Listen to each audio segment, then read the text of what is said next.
ар бир неамат ээсине, ар бир мисалы сен неамат ээси деген мисалы бир үй салдың, бир машина алдың, бир жерде бир чиновник болуп калдың, же болбосо мындай бир мындай жакшылыктын ээси болуп калдың мындай айткандачы. Ошого ар бирине бирден көрө албас бар экен.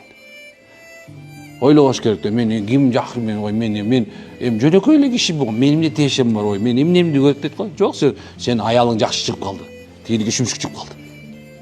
Сен балаң жакшы чыгып калды, тигинин баласы шүмүшкү чыгып калды. Жакшы аял бул неамат. Жакшы бала бул неамат. Жакшы дос бул неамат. Жакшы кошуна бул неамат. Карасаң, жакшы бир тууган бул неамат. Алланын жакшылыгы. Демек ушул болсо да керек болсо эмне экен, адамдар сага хасат кылып көрө албастык кылышы мүмкүн экен. Болбойт экен, сез болбой калышы мүмкүн эмес. Адамга сөзсүз бир душман бар. Душман жок адам жок. Душман жок адам болбойт. Түшүнүп атасыздарбы? Ошону сенин пайгамбар бизге эскертип, эй дейт, досуңарды аябай жакшы көрүп кетпегиле дейт. Ал бир күнү силерге душман болуп калышы мүмкүн. Душманыңарды аябай жек көрүп кетпегиле, бир күнү ал силерге эмне болуп калышы мүмкүн?